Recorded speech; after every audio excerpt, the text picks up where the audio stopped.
I want to talk about a different way of thinking about 3D vision. It's different from the approach that's been taken in computer vision until very recently, and it's different from the standard ideas about 3D vision in biology and how depth is processed in the cortex. It's based on policy networks.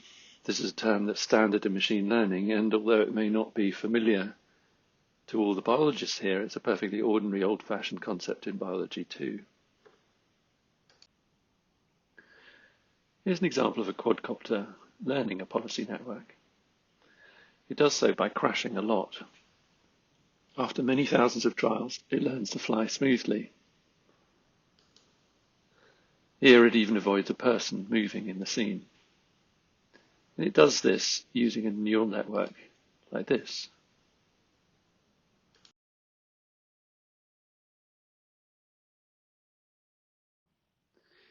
In the penultimate layer of this network, there are 4,096 units. So that means we can depict the information it stores in a 4,096 dimensional space. I can only draw 3 here. But here are the stored feature vectors in that space. And at any moment, the current sensory information plus the goal could be drawn in the same space. The action that the quadcopter chooses is determined by which of the stored vectors it is closest to, and that's a policy network. We can apply the same picture to what happens in biology when an action is chosen. This shows the circuitry of the cerebellum. It may operate in a higher dimensional space, but the principle is the same. The current state vector is determined by the firing rate in the parallel fibers, and the stored weights are all on the Purkinje cells. But it's essentially the same operation as for the quadcopter, and as we all know, it was described a very long time ago. Here's what I want to talk about. I want to question the long-standing idea that the cortex carries out true coordinate transformations of visual information. Instead, I think we should start with something that we know the brain can do, namely store a policy network. I'll talk about that for the simple case of saccades and argue that this is a good foundation for thinking about 3D vision, for example, object depth or a representation for navigation. Here's the book that taught me in the 1990s about the dominant theory for cortical representation of space in egocentric and world-based reference frames, and this theory is still prevalent today. Essentially, the idea is that visual information is transformed into a variety of egocentric frames in posterior parietal cortex, and then transformed again into a world-based frame in the hippocampus and the surrounding cortex.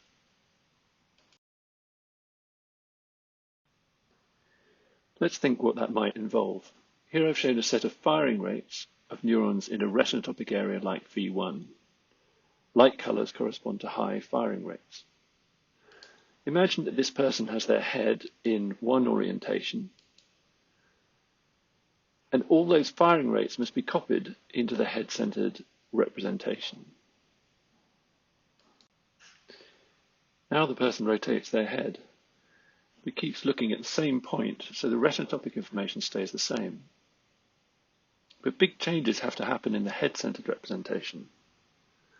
All the previous firing rates need to be cancelled, and the retinal information needs to be copied to somewhere new. Presumably, there's also some updating of non-visible points, though that's rarely discussed.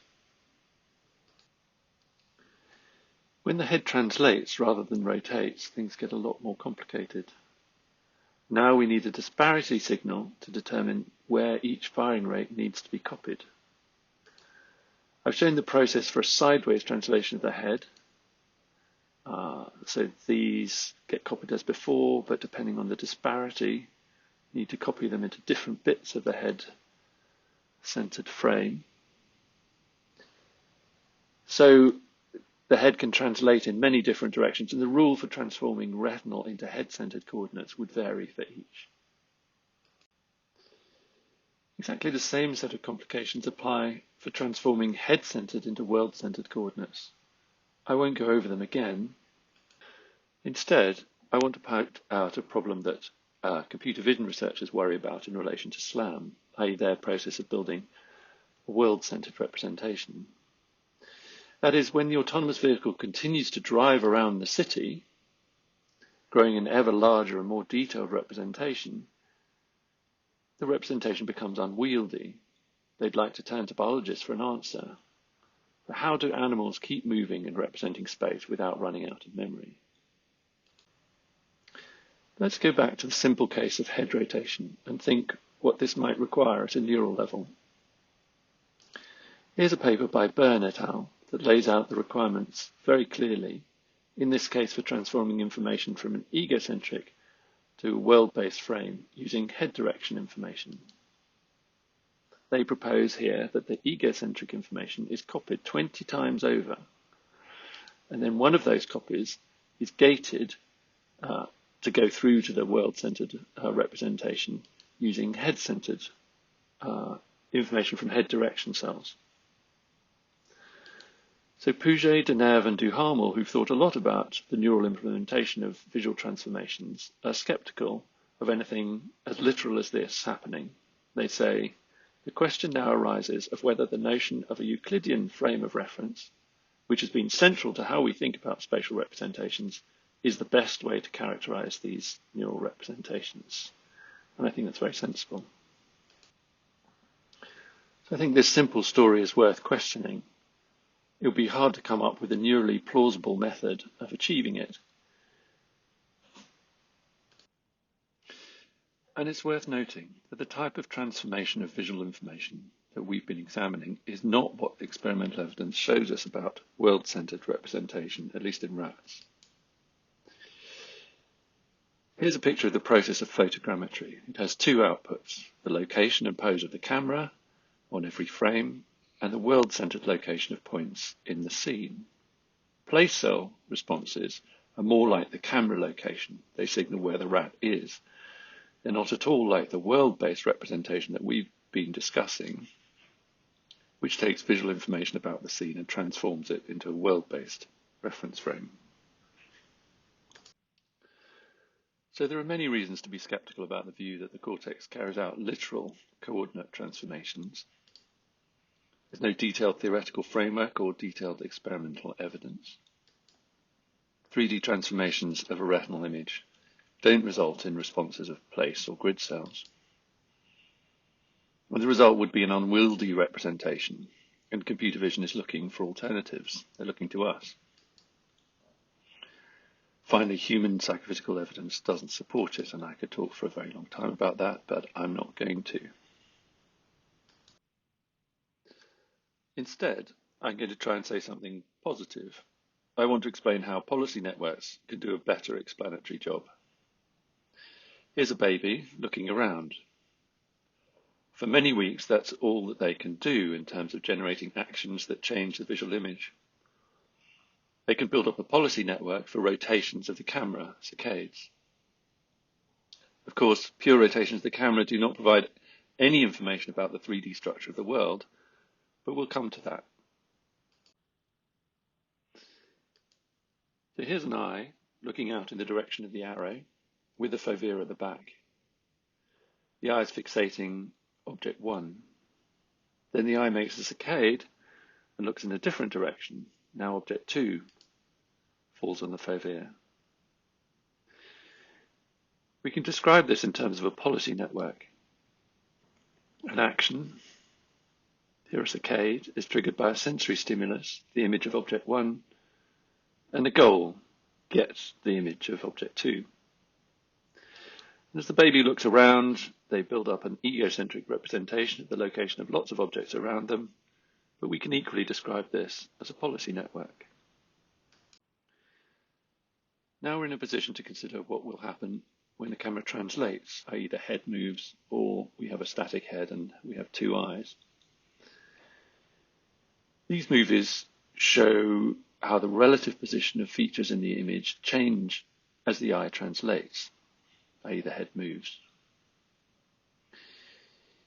When the eye translates, as we know, the relative positions of objects change, and these changes tell the observer about the 3D structure of the scene. In the case of the baby, they can do some simple things with the information to tell them which objects are worth trying to grab. You can see that in this slide. I've shown two nearby objects, the cyan ones, and they might well be in reach of the baby. On the other hand, the purple cubes are not, they're very distant. Now, we perceive something like this, i.e. that we're moving around in a static world. But the information that the brain receives is more like this. I.e. it shows the relative positions of objects as the observer moves around. I've drawn in red the connection between objects that change a lot as the observer moves. The connections in green link distant objects. These don't change as the observer moves. And you can tell from this video that the cyan objects are the interesting ones and worth trying to grab. I put a note about compositionality, i.e. that's the human tendency to learn simple things and then refine them. So of course we can do more sophisticated things than the heuristic I've just been talking about. But it's an example of starting simple and building up more information about the 3D structure of the scene. Finally, I want to mention navigation. As before, we're going to start by thinking about the policy network for pure rotation of the camera. In that sense, these two images are the same. As far as vision is concerned, the observer can only rotate the eye or camera. In the case of the woman on the rock, she could move, translate the eye camera, but this has no effect on the image as the visual scene is so far away. So the foundation or representation for navigation can be the mountains, the things that don't change as the observer moves. In computer vision, there's a related concept, the plane at infinity. Let's now think what happens when we add in near objects. I've shown here two locations, A and B. The black crosses show a lot of distant objects. If there are n distant points, and hence n squared angles between them, then the difference between the n squared set of angles at a given location and the n squared set of angles at the reference location, e.g. location A, changes rather gradually. More important, it doesn't matter whether you do this for reference location A in blue or reference location B in red. The two likelihood functions are indistinguishable. This is another way of saying that the woman on the rock cannot tell whether she's at A or B.